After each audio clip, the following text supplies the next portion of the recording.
out that there's a naturally, magically skinny population. People with very low BMIs, and they don't exercise as much as even the average person. So Yep. what's going on there? How is this possible?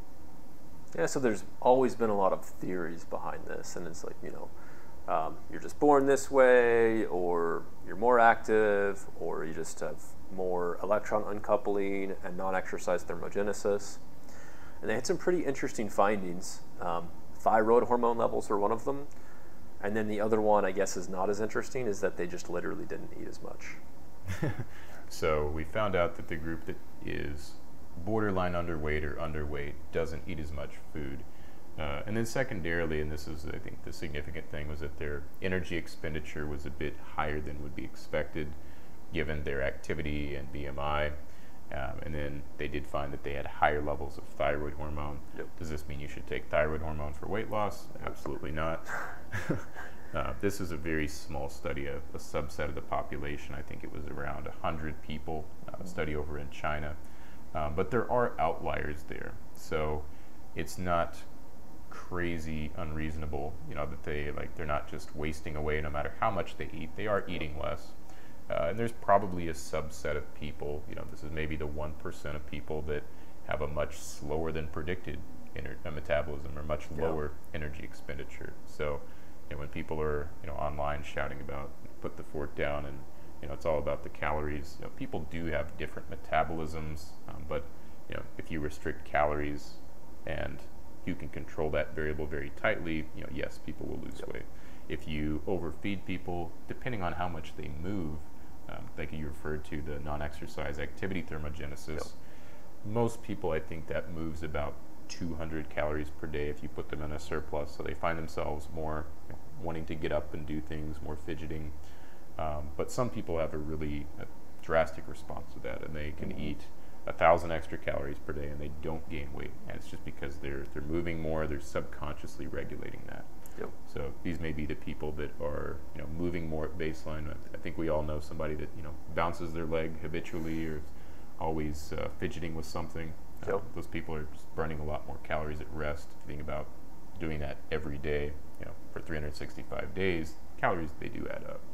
Yeah, they can be significant. There's a lot of mechanisms like NEAT that can kind of account for small shifts in calories, which is why, conversely, it can seem so hard if you decrease your caloric intake by, say, 200 calories, then you might subconsciously or unconsciously also decrease that movement and NEAT. Yeah, and that's also been observed where if you put somebody on a lower calorie diet, they're less likely to, I would say they're less likely to get their 7,000 or 10,000 steps in, but they do see a decrease in their subconscious movements. They're not going to be bouncing the leg or fidgeting. You're not going to want to get up off the couch quite as much as if you were eating at a maintenance calorie level. There's all sorts of little nuance to weight loss and what predisposes somebody. There's a concept I've been reading about called stress reactivity. And this is interesting because I've heard some obesity medicine physicians talking about stress eating is a stereotype. It's just fat shaming, but there are populations that do stress eat. Some people have the opposite. When they're stressed, they don't eat. So to dismiss it as fat shaming is just not factual, because there's people that do have a higher cortisol reaction to a stressor, and then they do consume more calories. And there's a study that has been done on that, and you see in lean individuals, they actually didn't increase their calorie intake above and beyond, regardless of if they were a low stress reaction or a high stress reaction. But for the obese individuals, those that had a higher cortisol response to a stressor, they did consume more calories in that subsequent meal. So stress eating is real. Managing stress is very important for people's overall health. Yeah, managing stress and managing cortisol, which is somewhat related, but it also has to do with your fight or flight and rest and digest, and it also has to do with centers in your brain, specifically in your hypothalamus, called the anorexigenic center, which is, you think of it as more anorexia. You're tired, you're not wanting to eat. And the orexigenic center, which is you're awake and you are wanting to eat. also known as the hangry center of the brain. The So hangry that's center. hangry is stress eating as well. Yeah, I think that's a really compelling center. If somebody is hangry, then you're going to eat whatever is convenient and probably the high calorie choice. Like I know if I'm at an airport and I'm stressed out and I'm waiting at a layover, my flight gets pushed back, I'm not going to go get the $15 salad. I'm going to get the still overpriced, but the pizza that's there, because it does make you feel good. People enjoy that, the fats and the ultra processed food in the short term. You do feel good, like, man, this is really good. But if you sit there and this is a strategy we talk about with patients, and you're mindful for like the hour after, or even the day after, if you have a cheat day or a cheat meal, you think about how did that meal really make you feel? It's, okay, it was enjoyable for 30 minutes, an hour, and then after that, most people notice that they feel kind of sluggish, maybe they're a little bit foggy the next day, and you think, wow, that wasn't really that good for me. Same thing that people do whenever they're trying to help someone quit smoking. Just focus on actually how enjoyable that cigarette or that pipe really is or isn't. And when people focus on that, they find it's kind of a noxious stimuli. There's lots of things like that feel good in the short term, but are going to be detrimental to your health in the long term. Those lifestyle interventions, like changing focus or even sort of meditating or being mindful of it, the mindful eating is very different than the stress or emotional eating. And obviously stress and emotional eating is a very real phenomenon. If you look at that area of the hypothalamus that has those anorexigenic center and orexigenic center, I believe it's called the dorsomedial nucleus of the hypothalamus. It is very closely related to the amygdala, or one of the emotional centers, also known as the limbic system in the brain. So you're having this response, which is somewhat therapeutic in the short run.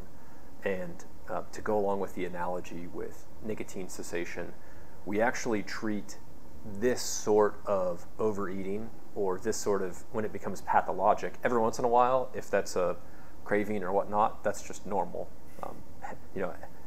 Everybody has therapeutic eating or comfort food from time to time.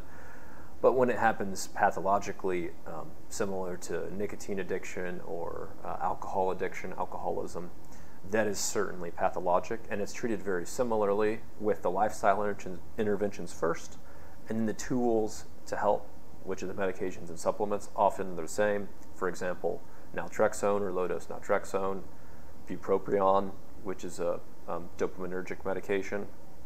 So often we use similar medications. If someone also has insomnia, then you can also just use orexin inhibitors as well. So there's lots of different tools that you can use in order to help get you to a point where those lifestyle interventions are enough. Yeah, and there's different medications, like you talked about a 2-for-1 use, where somebody has insomnia, so you have a 2-for-1 there. Or if somebody has depression, somebody who's on mirtazapine is going to have a hard time losing weight because it's going to spike appetite more often than not for everybody. But then if you say, okay, well, what antidepressants don't cause weight gain? Well, there's a very old medication, Prozac, fluoxetine, that's actually associated with some weight loss. I think that's a big reason of why it did so well as a prescription drug all those years ago. So if you have someone that's concurrently being treated for depression and obesity, that medication makes more sense than something like mirtazapine, or maybe they get into some therapy and they map out some better thought patterns and they don't have to even take an antidepressant. Not that there's anything wrong with using that as a tool. It's just like using semaglutide. It's kind of a guardrails for your happy thinking. It keeps you in that space. Something like semaglutide is like a guardrails for overeating. It keeps you in that therapeutic zone of how many calories you should be taking in. That's a good analogy to where we're talking a lot about the mind-body interface, or maybe the mind-body-soul interface, where you see the incidence of depression or mood disorders and the incidence of obesity being somewhat congruent. Sometimes they're concomitant, or they happen at the same time. And you can get a lot of 2-for-1s with them, which is good. So it's totally okay to both feel better, because then you feel better about how you look. And then sometimes the looking better subjectively or objectively, comes secondary to that. Yeah, and our friend Alec McCarthy was telling us about when everybody started working from home and had their Zoom meetings and they looked at their faces all day long. It spiked a huge interest in the various cosmetic products and services because people, at the end of the day, they do generally care about how they look and they want to look good. And healthy body image, everyone should find something about themselves that they like. I think that's a great strategy to build around, instead of being on the opposite end of the spectrum where you're thinking, boy, I really don't like this, because you can very easily snowball into some negative thought patterns there. Whereas, myself, I just tend to be a perpetual optimist. Whether that's always a good coping mechanism or not, I don't know. But generally, I think it works out. Yeah. I'm either glass half full or glass quarter full, depending on the situation.